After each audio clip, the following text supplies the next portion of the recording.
Healing for me felt like baking a cake without a recipe in the dark. I had no clear instructions or amounts, so it felt like a bit of an experiment, all a bit trial and error and really hard. But along the way, I got these moments of clarity which made healing not only a lot more enjoyable, but a lot easier. And today I'm going to share these with you so you can benefit and avoid some of the confusion and setbacks I had.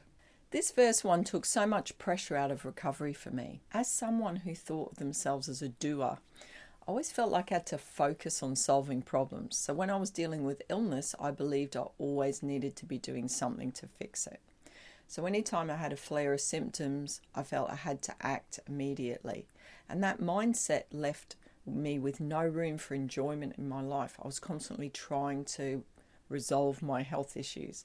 And in doing so, I shut off anything else that could bring me joy. But when I finally understood that sometimes doing nothing is actually better than doing something, it changed everything for me. I stopped making those rushed, pressure-filled decisions during flares that often led to bad choices. Instead of panicking and changing up my protocol every 5 minutes, I realized that when I did nothing, flares would often just pass on their own. It also meant that I started valuing the spaces in between the doing more. So looking for times where I could do nothing for my health and instead do something I genuinely enjoyed. On the topic of doing, I picked up a lot of self-care routines from programs I did and books. And honestly, some of them I absolutely hated. Body brushing comes to mind. I don't even enjoy filing my nails, and I only do it to avoid looking like I have claws. And yet there I was body brushing every day. I didn't enjoy it, but I thought I had to do it because it was supposed to move the lymph and help with detoxification. So I got into that mindset that if something was good for me, it didn't have to be enjoyable. And I think a lot of that really came from the idea I absorbed that healing was supposed to be hard, almost like I had to suffer through it to see results. But eventually I gave up on body brushing, and guess what? It had no impact on my health whatsoever. I realized I had gotten stuck in a lot of shoulds, and those shoulds were turning what could have been healing, nourishing days into ordeals.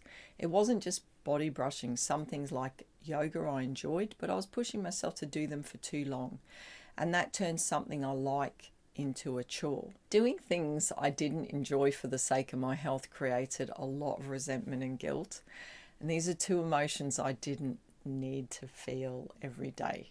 When I streamlined my routine and only did things I enjoyed and that felt aligned with me, everything became so much easier.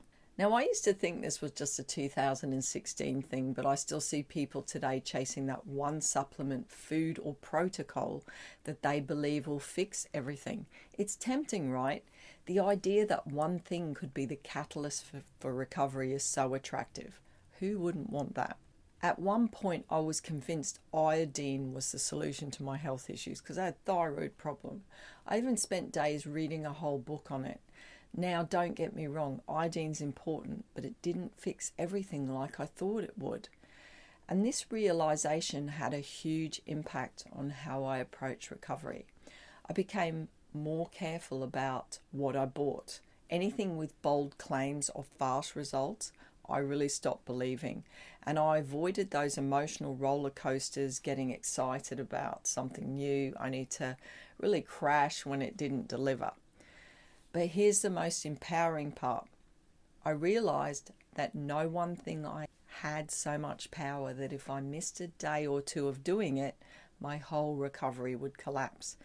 That gave me such a sense of calm and confidence. It's not about one thing being your savior. If you feel like that, you're opening yourself up to a lot of pressure and fear. It's really about all the small things working together, which means none of them really carries the load. But there was another piece of the puzzle that made healing easier. I had to truly understand just how unimportant other people's opinions were to my recovery. Now I know it's easy to say, I don't care what people think, but actually putting that into practice is just a whole different story. My head understood it, but my body didn't. So anytime someone questioned or challenged what I was doing to recover, I'd immediately get defensive. I'd feel the tension rise in my body like I was under attack, and the days after I'd play it over and over in my mind and start to doubt myself. And the worst part was, after seeing certain people, I'd noticed my symptoms would actually get worse.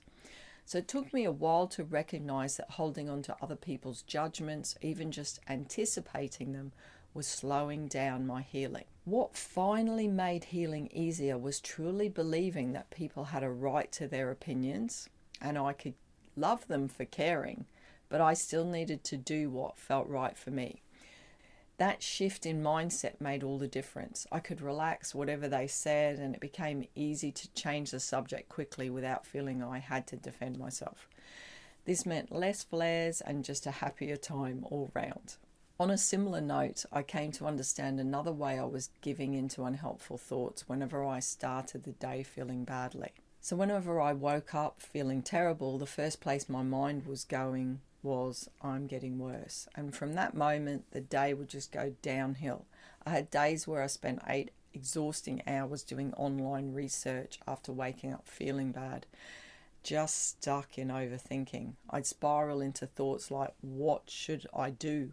Why did this happen? What's going to happen next? And I could literally feel the blood draining from my body from the fear I was creating. The reality, waking up feeling bad, didn't necessarily mean anything other than I had symptoms that day. And the real problem was that my mind was making it mean so much more than it actually did. That realization was huge for me. I didn't know if it was the understanding that healing has ebbs and flows, or just the idea that tomorrow didn't have to be as bad as today. But once I understood that, I could shut those thoughts down, realizing I had a choice in how I let things play out. And that was so empowering. The thing is, setbacks can really do a number on us. So if you watch this video next, you'll find out how to break the cycle of setbacks. Thanks for watching.